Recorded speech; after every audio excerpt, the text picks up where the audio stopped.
we got any positive economic news? We'll find out with Stephen Carroll. He's starting with the Economic Summit, in fact, in Vladivostok, Russia. That's right. The goal of the event is to promote foreign investment in the east of Russia, but also to boost trade links with the country's eastern neighbours. Energy and agriculture are two key sectors that Russia's looking to promote.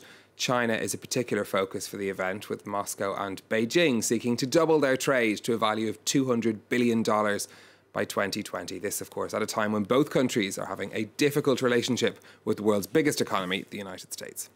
And in fact, trade is a big story elsewhere as well. There's still no sign of a deal between the US and Canada, is there? Talks resume later on a trade deal to replace NAFTA. Canada's foreign minister will meet the US trade representative in Washington to discuss progress.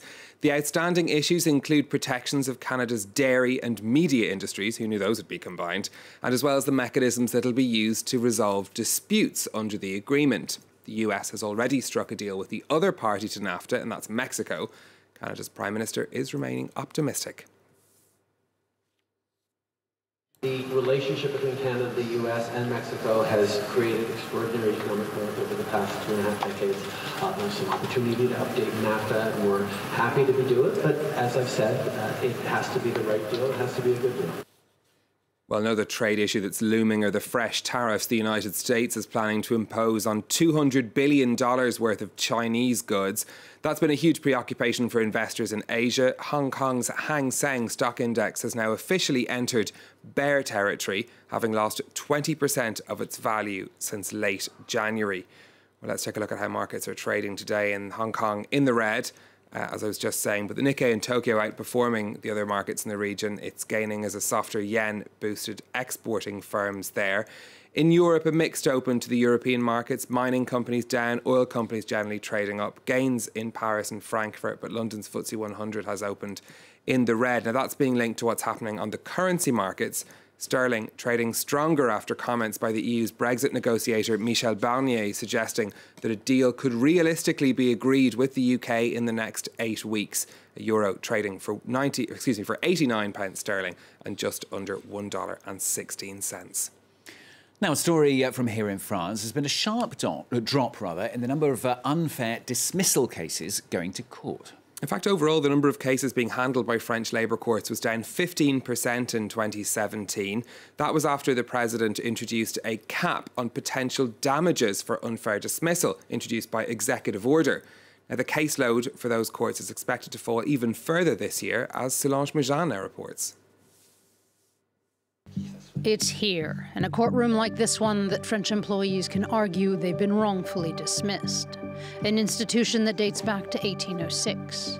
But of late, there's been a 15% drop in cases, in large part since Emmanuel Macron's new labour reforms have gone into effect.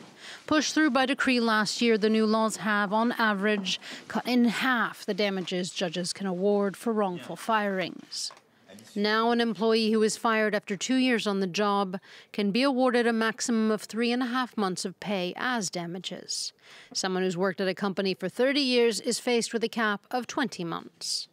For some lawyers, the reforms have discouraged workers from taking their bosses to court. With these kinds of measures, employers feel they can control everything, while employees feel that if they go to the labour court, it's going to take a long time and they won't get as much in damages. So there have been fewer cases. As the number of labour court cases has dropped, the number of negotiated departures has increased by nearly 8%. Employers say the conflicts are now being settled directly. When you go to the labour court, it means time lost for the employer and the employee. There's the cost of lawyers, and before there was an uncertainty of the outcome, whereas now we know what to expect.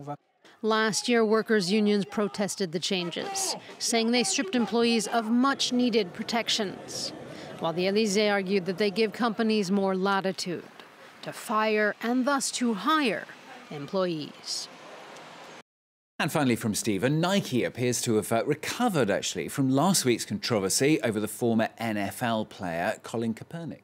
Yeah, shares in the sportswear maker had fallen after Kaepernick was revealed as the face of its new ad campaign. He'd sparked a national debate by kneeling during the national anthem when he was an NFL player. But the shares actually climbed back during Monday's trading, erasing all of the previous losses. Researcher Edison Trend says that actually online sales for Nike rose by 31% in the long weekend after the ad was launched. That was despite the online protests over Kaepernick's campaign. Yeah, could have paid off for them in the end after all. Thank you very much, Stephen. Stephen with Business on France 24.